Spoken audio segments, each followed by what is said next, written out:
Cícero e Delvânia têm um fruto muito lindo, né? Está aqui na minha frente. Eu falo que Cícero é o segundo pai, porque eu sou o primeiro. É um grande presente que Deus me deu, uma pérola do meu coração. Rezo todos os dias por ela, mas também faz parte de tudo isso, dessa obediência, dessa entrega, e Deus vai agraciando. Eles têm uma filha, chama Marília, né? E ela hoje faz medicina, uma pessoa que tem um coração boníssimo.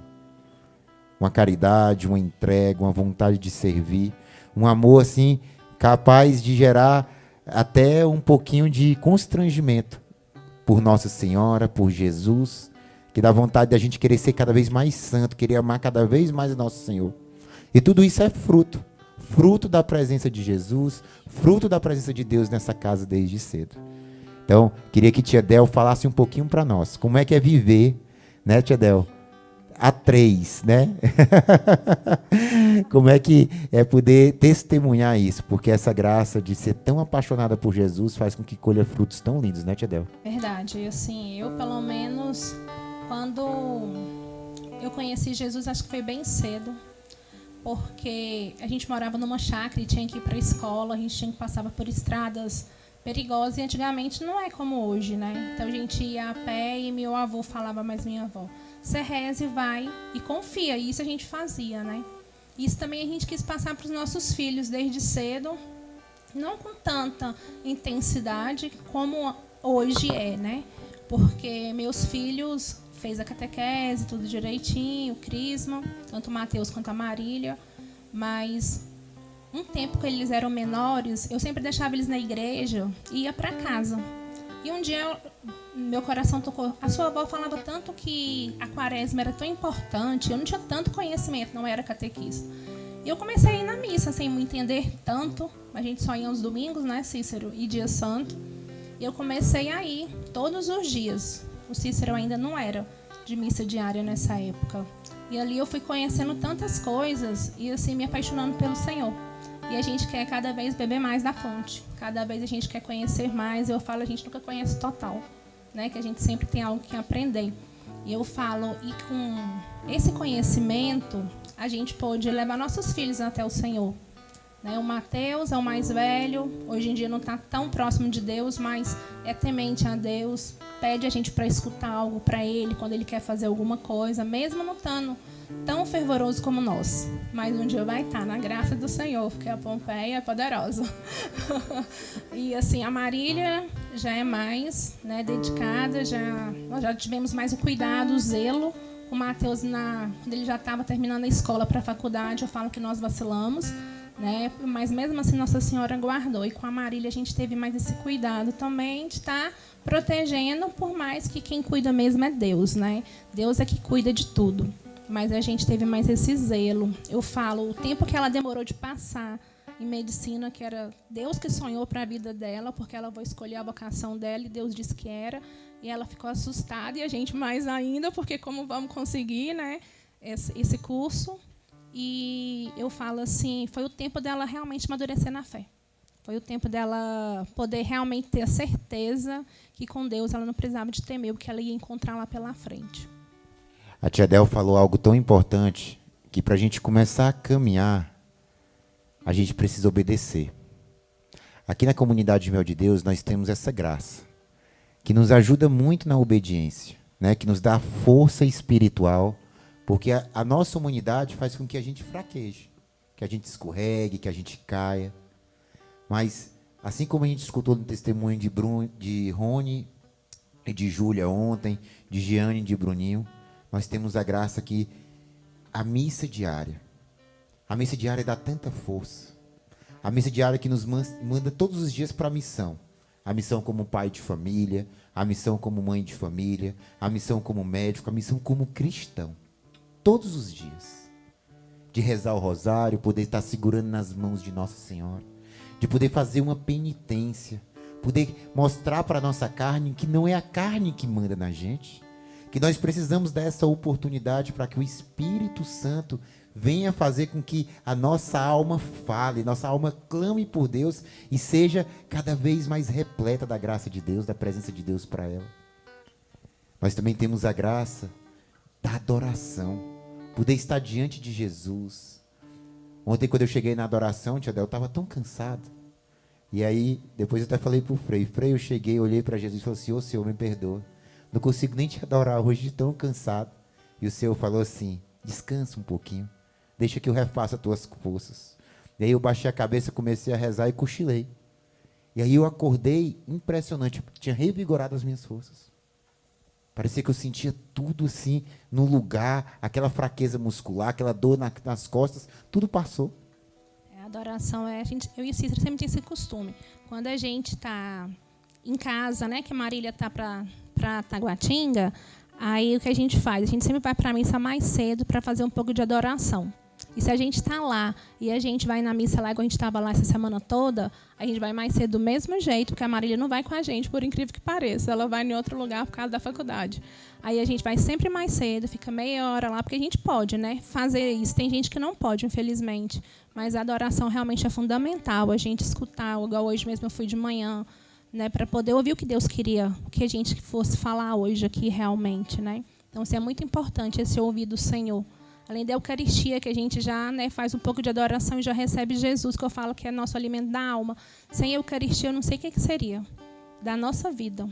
E aí uma das coisas que eu considero tão importante, a gente falou da missa diária, do rosário, do jejum e da penitência, da adoração, a vida em comunidade. Muitas vezes a gente está se sentindo fraco, e é nesse momento, no momento da fraqueza, que o inimigo vem colocar coisas na nossa cabeça. Que aí vem aflorar coisas no nosso coração, que muitas vezes são ciladas do demônio para que a gente se afaste de Deus. E aí a importância de ter alguém de Deus próximo da gente. Alguém que ajuda a fazer um discernimento, alguém que ajuda a fazer uma escuta, alguém que ajuda a acalmar o nosso coração. Essas pessoas que são instrumentos de Deus, e eu falo que a comunidade Meu de Deus tem sido essa bênção na minha vida. Todas as vezes que as coisas começam a se complicar, vem sempre um e fala, vamos olhar por esse outro lado? E aí, de repente, ao olhar pelo outro lado, eu vejo que o inimigo já estava assim, ó, preparado para me atacar e me tira da boca da serpente. Como é importante a vida em comunidade. Queria perguntar para Cícero, como é que tem sido a vida dele depois de buscar colocar isso em prática, né, Cícero? A missa, a confissão, né? Buscar estar rezando o rosário. Cícero, assim como ele, vai já falar um pouquinho disso. Não era muito das práticas também, né, Cícero? E aí, como é que as práticas transformam a sua vida, Cícero? Antigamente, eu ia só aos domingos, não tinha feito a primeira Eucaristia, não tinha crisma. E aí, Deus tira de tudo, Ele tira um bem maior. Por mais que seja, às vezes, uma coisa errada. Quando eu e Delvânia nos casamos, ela se engravidou. Bem antes, né? A gente não planejou nada.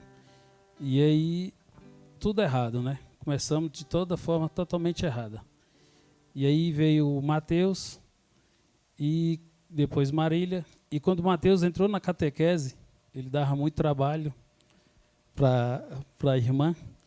E aí, Delvânia teve que ficar lá, porque chegou o ponto da irmã falar que não ia querer ele lá. Ele ia ter que sair da catequese. E Delvânia ficava todo dia ali. E aí foi convidada a participar. E começou esse ministério dela, de ser catequista. Fala aí, Delvânia. Mas essa eu vou falar. As práticas de Cícero, né, que eu vou falar para ele. Ele não rezava, eu gostava de rezar o rosário. Ele não rezava nada, não sei. Assim, sei lá o que ele rezava, nem eu sei. Rezava o Pai Nosso e a Ave Maria. Aí eu falava, né, depois a gente recebeu o sacramento do matrimônio, mesmo assim, ele não ia nas missas diárias, eu já participava mesmo assim antes, né, como eu já tinha falado, ele não rezava rosário, ele não gostava de ir na missa, né, todo dia, como Cícero, eu falei. e mudou muita coisa. Hoje, conta um pouquinho das práticas espirituais que você faz hoje. O que mudou é que a gente tem outro entendimento, né? Quando você começa a viver aquilo ali, a conhecer a palavra de Deus e ver que por mais tribulações que aconteçam na vida, você consegue superar quando está em Deus, né? Quando você tem um propósito de ouvir a palavra de Deus, de escutar e obedecer. É como falou, a obediência é tudo. Ele reza mais do que eu hoje, gente, por incrível que pareça.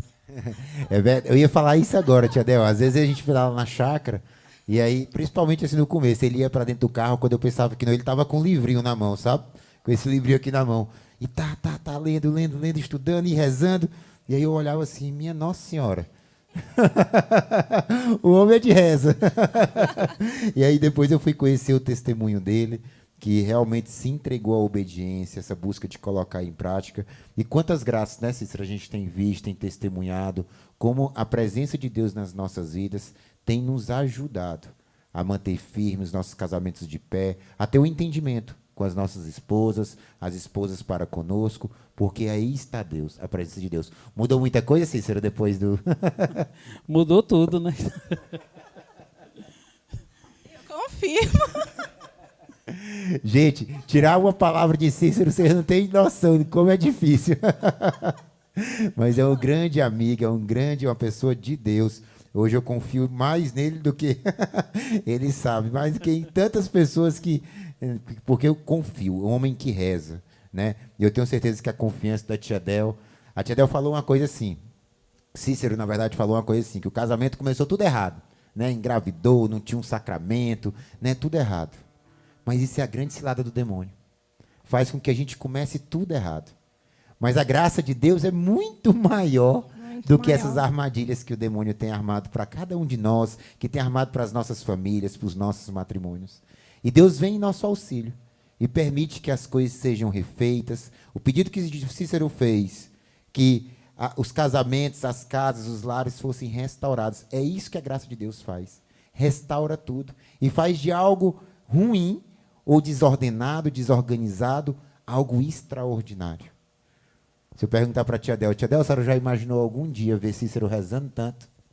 Ah, eu acho que não, assim, né? Era o desejo do seu coração, né, tia Del? Era o desejo do meu coração. Eu vinha nas missas aqui, já na comunidade. A gente não era da comunidade ainda, né?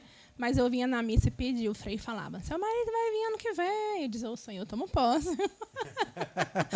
Quando começou a novena da misericórdia que ele fazia, assim que iniciou, né? Eu falava, ô Jesus. Aí quando ele veio no ano... Aí ele veio e me deu tanto trabalho que disse, ô Jesus, eu disse que ele vinha, mas que trabalho, que eu não aguento mais ele aqui já comigo. Como é que era, tia Del, esse trabalho? Conta pra gente. Porque assim, ele não tinha, né, o discernimento que eu tinha, o gostar de estar aqui, né, que cheio, lotado, quando ele chegou não tinha espaço para nada, né. Então, assim, ele ficava inquieto, impaciente, assim, que ele já ficava me irritando, né. Com aquela situação de Senhor, eles que vinham, mas desse jeito. Então, tipo assim, ele veio uns 3 anos assim, aí depois... Ele veio. Tá vendo só, mulher? Quando seu marido for para a igreja, que ele começar a resmungar, continua rezando, continua pedindo. Reza mesmo. Mas tem que rezar muito, hein? É porque tinha uma prática antes de que não era de uma igreja católica, né? É uma prática de igreja brasileira. E o inimigo armou uma cilada muito grande para ele nisso. Mas com a graça de Deus, com as orações, com orações da comunidade, que eu pedia também oração, Deus conseguiu desfazer essa armadilha que tinha armado para nós, né? Que eu também cheguei aí com ele, mas graças a Deus o Senhor cuidou de nós. Eu falo assim, Deus é muito lindo, que eu falo, por mais que começou errado, era para terminar errado. Se a gente tivesse ido, eu sempre digo assim, Nossa Senhora me poupou tanto, me protegeu tanto, de que ele falava, eu só caso se for lá. Eu falava, eu não caso lá. Assim, por mais que eu não tinha tanto conhecimento. E um dia eu fui conversar com um padre. Ele disse, você está doida, minha filha? Lá não é uma igreja. E o padre falou que eu fiquei assim, meu Deus, como eu falo isso para Cícero? Quando chegar em casa, o que eu fiz? Eu saí de lá da igreja e fui rezando, pedindo o Espírito Santo para me dar esclarecimento de falar. Assim que eu falei com ele, não foi fácil. Foi uns dias de treva, sabe? Eu falo assim, eu disse, Senhor, mas se o Senhor proporcionou a gente entender, eu entender, ele vai entender. Né? Que isso também não faça acabar com o nosso matrimônio, porque nós 2 filhos, tudo. E com o tempo, Cícero foi entendendo. E ele viu realmente, aí o meu casamento demorou um pouco mais por causa disso, porque ele só queria casar lá. E Nossa Senhora não permitiu nenhum momento. Eu tinha muita vontade de casar. E nenhum momento eu tinha desejo de casar lá, mesmo não conhecendo que lá não era uma igreja católica, apostólica romana, sabe?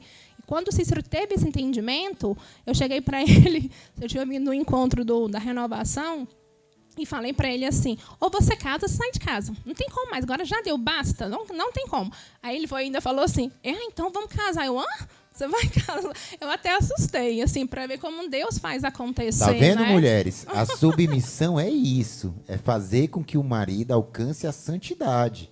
Isso é submissão, né? É você pedir assim, ó, se aproxima de Deus, chega pertinho de Deus. Foi isso que a tia Del fez. Não vamos por esse caminho, não. Vamos pelo outro. Você tem que me levar. Mas olha esse caminho aqui, esse caminho tá errado. E aí faz com que o marido tenha essa graça do Espírito Santo, né, tia Del? Eu falo que foi o Espírito Santo mesmo, assim, que agiu. A gente conheceu tia Cora, eu não conheci, eu já ia na missa diária, eu sempre via ela, aquela senhora de cabelo branquinho, sempre lá no banco da frente, mas eu não a conhecia de conversar. E quando o padre mandou procurar ela para poder conversar com ela e para conversar com Cícero, né? E foi aonde começou a nossa grande conversão, foi ali através da conversa com a tia Cora, após o padre ter conversado com a gente também sobre isso, né? Foi uma bênção de Deus, assim, o nosso canal ali, até chegar onde nós estamos hoje aqui na comunidade. Mas ela deu um checkmate, né, Fabrício? Falou, casou, casa. Que coisa boa, ainda bem que ela falou isso, Aí, né? aí é, como estava falando, a obediência, né? É.